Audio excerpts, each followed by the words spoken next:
Hi friends, welcome back to ये channel useful tips and tricks for home, जहां पर मैं आपके लिए लेके आती हूँ बहुत ही कमाल के और उतने ही बेहतरीन kitchen and home related tips and hacks जो आपके काफ़ी काम आएंगे, जिससे हमारा काफ़ी मुश्किल लगने वाला काम आसान होने वाला है। तो चलिए बिना देर किए आज के इस नए वीडियो को शुरू करते हैं। काफ़ी सारे ऐसे सैनिटाइज़र, हैंड वॉश या फिर कुछ लिक्विड के बॉटल्स ऐसे होते हैं जिसमें से एक ही बार में अगर हम लिक्विड निकाल दें तो ये काफ़ी क्वांटिटी में निकालते हैं, जिसमें से आधा तो वेस्ट ही हो जाता है। तो इस बॉटल में से कम क्वांटिटी में कोई भी लिक्विड सैनिटाइज़र निकले, इसके लिए हम करेंगे एक बहुत ही बढ़िया ट्रिक। और इसके लिए हमें चाहिए 2 से 3 रबर बैंड। इस रबर बैंड को हमें लगाना है इस बॉटल का जो पंप है इसके नीचे, कुछ इस तरीके से। इससे इस रबर का एक लेयर बन जाएगा जैसे मैंने वीडियो में दिखाया है। और अब जब भी आप इसमें से कोई लिक्विड निकालोगे तो ये बहुत ही कम क्वांटिटी में निकलेगा। अब ये वेस्ट भी नहीं होगा। जब भी हमारे पास कोई कॉइन्स आ जाते हैं तो इन कॉइन्स को हम रख देते हैं फ्रिज पर, किचन काउंटर पर या फिर डाइनिंग टेबल पर। कहीं पर भी ये कुछ कॉइन्स हम हमेशा रख देते हैं। तो इसे प्रॉपर जगह न होने के कारण कई बार किसी बोल में या फिर डब्बे में वगैरह हम इसे रख देते हैं। अगर घर में प्रॉपर कोई पिगी बैंक होती है तो हम उसमें डाल देते हैं, लेकिन अगर आपके पास कोई पिगी बैंक नहीं है तो इसके लिए आप करें एक बहुत ही बढ़िया जुगाड़ू ट्रिक। आप ले लें घर में कोई पड़ी छोटी सी पानी की बोतल और सबसे पहले इसके ऊपर जो भी रैपर है इसे आप कट कर कर निकाल दें। इससे इसके अंदर जितने भी कॉइन हम डालेंगे वो प्रॉपर तरीके से विजिबल होंगे। तो कवर निकालने के बाद अब किसी कटर या फिर नाइफ की हेल्प से आप इसके ऊपर एक छोटा सा कट लगा लें। कई बार छोटे बच्चे घर में होते हैं तो उनके लिए भी हम छोटी मोटी पिगी बैंक परचेस करके ला देते हैं। और इस पिगी बैंक में हम बच्चों को हमेशा पैसे सेव करने के लिए बोलते हैं, लेकिन हर वक्त पिगी बैंक हमारे पास अवेलेबल ही होता है ऐसा भी नहीं है। तो घर में कोई ऐसी छोटी सी बॉटल पड़ी हो तो उसके ऊपर आप एक कट कर लें और इसके अंदर एक एक करके ये सभी कॉइन्स आप रोज़ इसमें डाल दें। चाहे तो कुछ नोट्स होते हैं जो हम पिगी बैंक में सेव करके रखते हैं तो उसे भी आप इस बॉटल में डाल कर रख सकते हो। और बच्चों को भी आप ऐसी कोई बॉटल दे सकते हैं। प्लेन नहीं, घर में काफ़ी ऐसी फैंसी बॉटल्स भी बच्चों की पड़ी होती है तो उसका भी इस्तेमाल आप कर सकते हो। और जब ये बॉटल पूरी भर जाए तो सिंपल नाइफ या फिर कटर की हेल्प से आप इसे कट कर लें और फिर इसमें से पूरे पैसे आप निकालें। तो देखा आपने, घर में पड़ी हुई ये बेकार पानी की बोतल का हमने बहुत ही बढ़िया इस्तेमाल भी कर लिया है।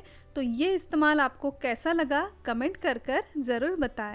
अगली टिप है प्रेशर कुकर के इस विसल को लेकर। जब भी इस प्रेशर कुकर में विसल हो जाती है, कई बार ओवरफ्लो इसमें से खाना हो जाता है तो इस सीटी से ये बाहर निकलता है और इसी के कारण कुकर की ये जो सीटी होती है काफ़ी ख़राब होने लगती है, चिपचिपी हो जाती है, ब्लॉक हो जाती है। तो इस कुकर की सीटी को प्रॉपर तरीके से कैसे क्लीन करें, तो इसके लिए ये पूरी डिप हो जाए इतना गर्म पानी हमें किसी बर्तन में लेना है। गर्म पानी लेने के बाद सबसे पहले हम इसमें डालेंगे खाने का सोडा यानी कि बेकिंग सोडा, जो हम पकौड़ाज वगैरह में डालते हैं। तो एक छोटा चम्मच बेकिंग सोडा हम इसमें ऐड करेंगे। इसी के साथ साथ 2 से 3 ड्रॉप डालेंगे बर्तन धोने के लिक्विड के। लिक्विड नहीं है तो यहाँ पर आप थोड़ा सा डिटर्जेंट पाउडर भी ऐड कर सकते हो। अब इस विसल को इस गर्म पानी में कम से कम 15 से 20 मिनट के लिए हम ऐसे ही सोक करने के लिए रख देंगे।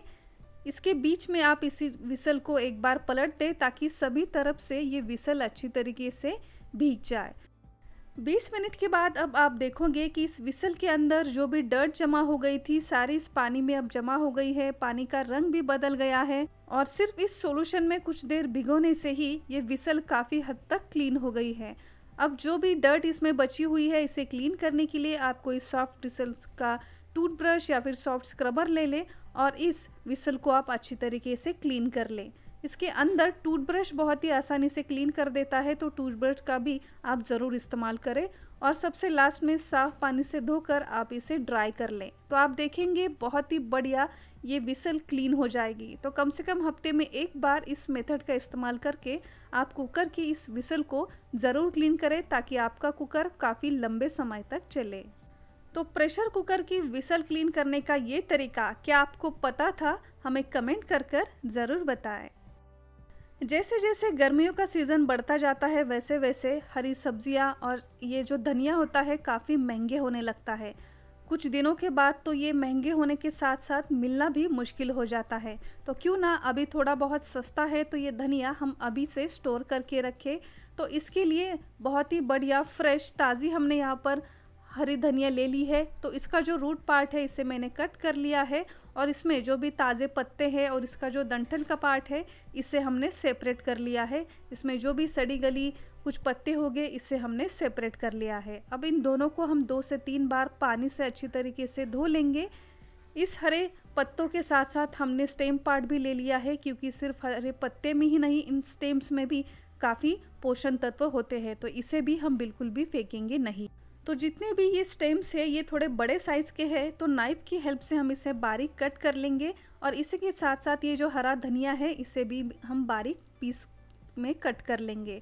अब इस हरे धनिए और स्टेम्स को हम डालेंगे मिक्सी जार में और इसे हम अच्छी तरीके से ग्राइंड कर लेंगे। फाइन पेस्ट बनाने की ज़रूरत नहीं है, थोड़ा दरदरा भी आप इसे ग्राइंड करके ले सकते हो। अब ये जो पेस्ट है इसे हम डालेंगे आइस क्यूब बनाने वाले ट्रे में। जी हाँ, जिसमें आइस क्यूब बनता है वहाँ पर इस पेस्ट को आप डालें और जैसे बर्फ़ जमने के लिए हम इसे फ्रीज़र में रखते हैं वैसे ही इस ट्रे को भी हम रखेंगे फ्रीज़र में। तो जैसे बर्फ़ बनकर तैयार होता है, बर्फ़ के क्यूब्स बनकर तैयार होते हैं, ऐसे ही इस हरे धनिए के भी क्यूब्स बनकर तैयार हो जाएंगे। अब इस तैयार क्यूब को आप चाहे तो ऐसे ही ट्रे में ही रख दें या फिर इसे निकाल कर किसी एयर टाइट कंटेनर या फिर जिपलॉक बैग में आप इसे डालकर फ्रीज़र में ही स्टोर करके रखें। ये अगले काफ़ी महीनों तक ऐसा ही फ्रेश बना रहेगा। अब इसमें से कोई भी एक क्यूब अगर आप सब्जियों में डालेंगे तो बहुत ही बढ़िया और बिल्कुल ताज़े धनिए की तरह ही इसका स्वाद और फ्लेवर आपके सब्जियों में आ जाएगा। अब जब भी धनिया महंगी हो जाए तो इस प्रिजर्व किए हुए धनिए को आप इस्तेमाल कर सकते हो।